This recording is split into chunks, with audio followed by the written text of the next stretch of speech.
알코올 중독으로는 단정할 수 없다라는 점을 주장을 했습니다. 최종적으로는 말기 간경화 진단 보장 특약에서 보험금 지급은 전액이 다 지급되었습니다. 이건 진짜 모르고 지나치기 쉬운 보장인 것 같은데.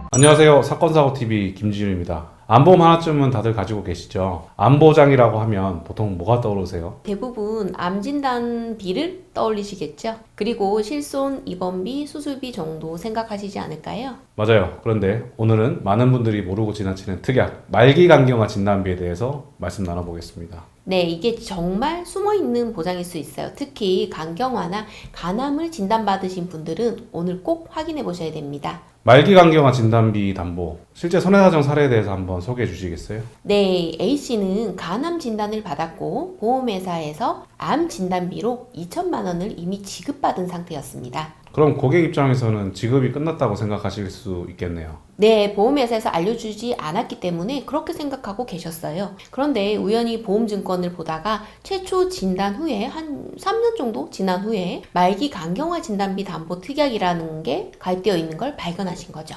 3년이나 지난 뒤에요. 증권하게 안 했으면 지나갔을 부분이군요. 그런데 말기라는 게 정확히 어떤 상태죠? 보험 약관에서 말하는 말기 간경화는 단순 간경화가 아니라 아래 중 하나 이상에 해당이 되어야 되는데요. 첫째는 통제 불가능한 복수, 두 번째는 영구적인 황달, 세 번째는 위 또는 식도 정맥류, 네 번째는 간성 뇌증입니다. 이 네 가지 중에 하나는 있어야 합니다. 복수나 황달, 정맥류, 간성 뇌증이 나타날 정도라면 쉽지 않겠네요. 생각보다 조건이 까다로운데요. 네, 맞습니다. 그런데 더 중요한 조건이 하나가 있어요.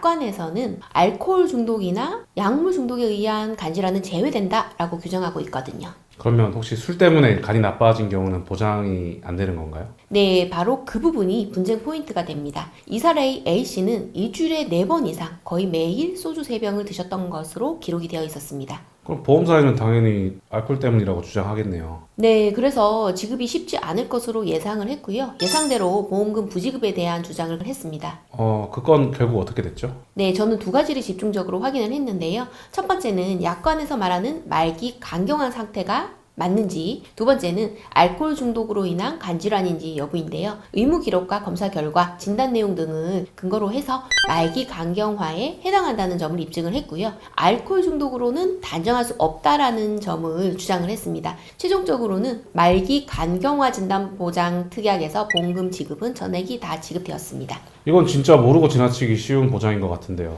네, 맞아요. 특히 간암 진단을 받으신 분들 중에서는 이미 간경화가 동반이 되신 경우가 굉장히 많거든요. 그런데 이 암 진단비 받고 말았으니까 끝이라고 생각하시고 다른 특약을 확인하지 않는 경우가 굉장히 많습니다. 그럼 어떤 부분을 확인해야 될까요? 보험증권에서 말기 간경화, 말기 간질환, 만성 간질환 같은 특약이 있는지를 확인을 하시고 간암 또는 간경화 진단 받으신 분들은 약관의 조건을 체크를 하셔야 됩니다.